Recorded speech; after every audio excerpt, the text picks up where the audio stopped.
county commissioner can look you in the eye, say they never voted for a tax increase, and be telling the truth, but your bill still went up. That's how North Carolina's property tax system is built, and it's why homeowners across the state are opening their mail and doing a double take right this second. In this video, I'll explain this law and what the state is doing about it, and the steps you can take to protect yourself. Okay, so you open the envelope, you read the number, and you're immediately pissed off. The county said they lowered the rates, but the bill in your hand is higher than last year's. And that's not a mistake. Well, let me explain. Your property tax bill is two numbers multiplied together. It works like this. Your county takes the assessed value of your home, what they say it's worth, and they multiply that by the tax rate they set. Change either one of those, and your bill changes. That's why people are caught by surprise, because they tend to only watch the rate. North Carolina law requires every county to reappraise all properties at least once every 8 years. Some counties do it every 4 years to stay closer to the real estate market value.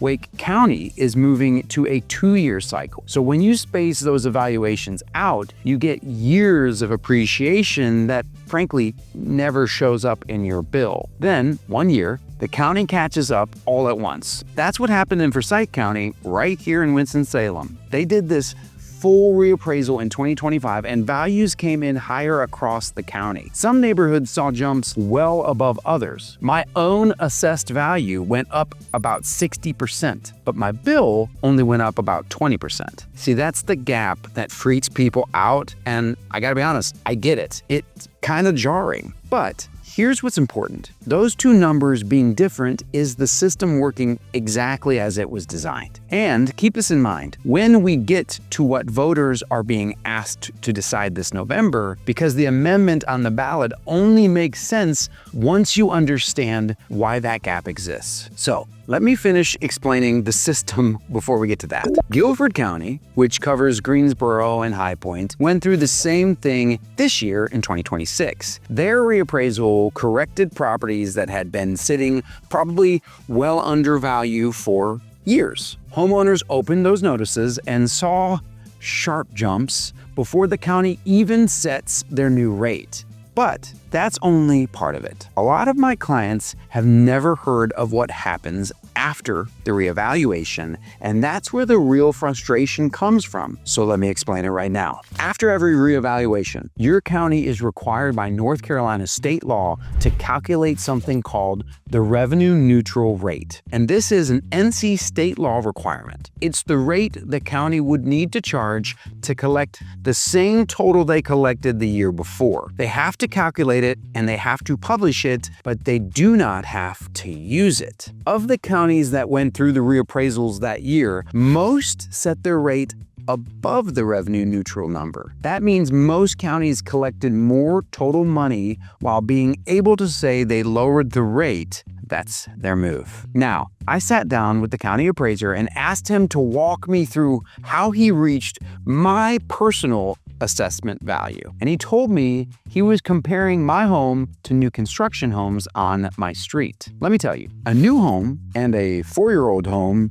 actually my home's 6 years old, are not the same thing. That's like comparing a brand new car to a used one and pricing them the same because they're both Ford models. In fast-growing neighborhoods with active building, assessors lean on recent new build sales more often than not because that's the most recent current data they have. It's legally permitted, but I'm not going to sit here and tell you that that's fair from your perspective. If that's the comparison they used on your home, you have a real argument when you appeal. The good news is the state heard the backlash and they did something about it. But before we cover that, if your bill went up and you want to know what your home is probably worth right now, reach out. I work with homeowners across North Carolina on these questions every day. My contact information is down below.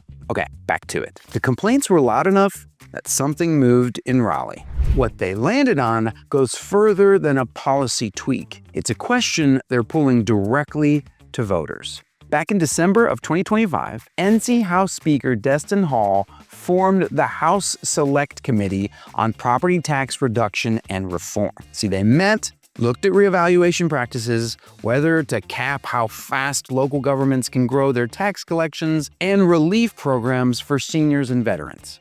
This May, they released their report. Later, the NC General Assembly voted to put a constitutional amendment on the November ballot. If voters approve it, the state would be required to pass laws capping how much local governments can increase their property tax collections each year. Now, the amendment itself doesn't name a specific number. The cap only becomes a law after voters approve the framework. Think of it as putting a speed limit on how fast local governments can grow their property tax collections. But the exact limit, well, that's going to get set later. More than half of U.S. states already have some version of this. Texas caps many local governments' property tax revenues growth at 3.5% without voter approval. Washington State caps many levy increases at 1% per year. So North Carolina is the late bloomer here. But the ballot amendment isn't the only thing that just happened. There's a second, more immediate move, and you need to understand exactly who it covers because this is where people are going to get the wrong idea.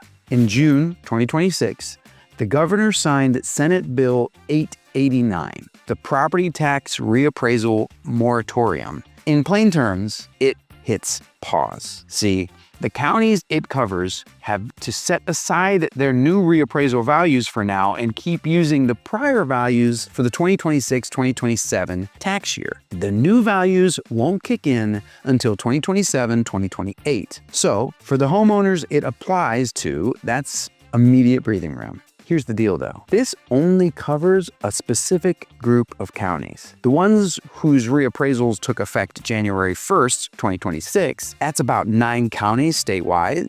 Guilford County, which covers Greensboro and High Point, is the local one on that list. So you remember earlier when I mentioned Guilford homeowners opening those notices saying a sharp jump? Well, those are the people this law was built for. Now, if you're here in Winston-Salem and Forsyth County, I have to be straight with you. The freeze, it doesn't cover us. Forsyth did its reappraisal in 2025, not 2026. So we're not on the list. Your values are still your values. And I know that's not probably what you wanted to hear, but I'd rather tell you the truth than have you think your bill is frozen when it isn't. And that's the lesson. Relief in North Carolina is landing county by county right now. What applies in Greensboro may not apply 10 minutes down the road in Winston-Salem, which is exactly why the steps coming up matter. Because for most of us, this is still in your own hands. And I'll walk you through the steps you can take right now to lower your bill. But before that, there's a trade-off built into this amendment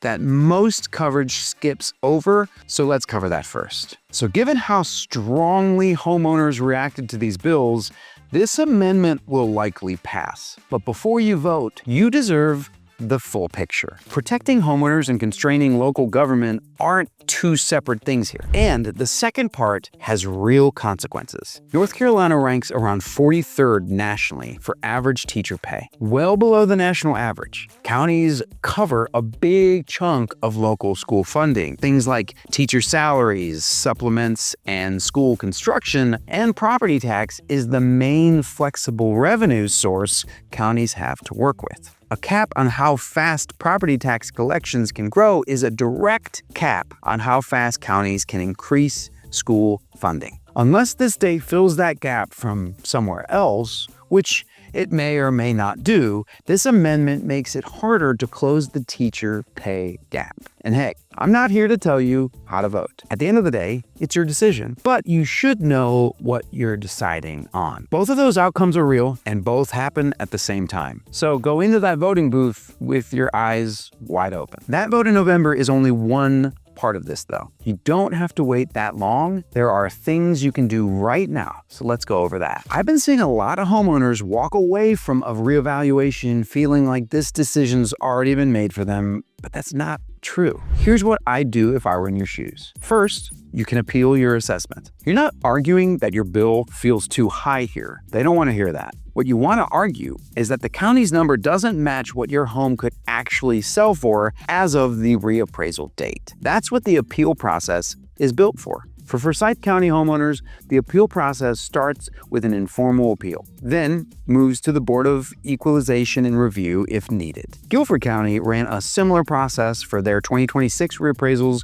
with an online submission option. See, each county publishes its deadline, so be careful not to miss it. What actually moves the needle is a recent independent appraisal. Recent sales of comparable homes nearby with similar age and condition, and documentation of anything that would hurt your home's market value. I got an independent appraisal on my own home, and it moved my assessed value down. Not all the way to the appraisal number, but hey, it's much better than their initial number. So there's no guarantee, but it gives you real ammunition. And remember, that new construction comparison I described before. If your neighborhood still has active building, pull your assessment records and ask the county what comparables they used. If they use new builds as comps for the older home, that's your opening. Second, check your exemptions. NC has 3 main programs that can cut your bill, and a lot of people who qualify never file. And I don't want this to be you, so let me tell you what those are. The elderly or disabled homestead exclusion is for owners 65 or older, or totally and permanently disabled, who meet an eligible threshold. It can knock a significant portion of your home's appraised value of the tax calculation entirely. The disabled veteran homestead exclusion is for honorably discharged veterans with a 100% service-connected disability. It pulls a meaningful chunk of your home's appraised value out of the equation. And the property tax homestead circuit breaker caps what you owe in the current year based on qualifying thresholds, with any excess deferred until you sell or transfer the home. Most counties require applications by June 1st to apply for that year's bill. By the time this video comes out, we'll already be past that date. But now you know for next year, so prepare in advance, right? If you're a senior, disabled, or a disabled veteran in North Carolina and you haven't filed one of these forms with your county tax office, there's a real chance you're paying more than you should. Third, know your county's reevaluation schedule. Find out when your county last reevaluated and when the next cycle hits. See, Forsyth County just completed its in 2025 on a 4-year cycle, so the next one will be in 2029. Wake County is moving to that 2-year cycle, so if you're buying right now, pay attention. Buying right after a reevaluation means your assessed value is close to market and unlikely to jump dramatically anytime soon. All this to say that you have more control here than the system makes it feel like, so use it. And now, you know how. The system isn't going to send you a warning letter, but now you know how it works, and that's worth something. If your assessed value went up and you want to talk through whether an appeal makes sense for your home, email me at sales@theginthergroup.com today. I work with homeowners on this every day, and I'll tell you straight what I think your options are. If you're thinking about making a move to North Carolina and you want the honest version of what life is really like here, I've linked a video where I walk through the 8 things most agents won't bring up. That one might be worth a watch. Thank you very much for watching, and I hope to see you on the next one.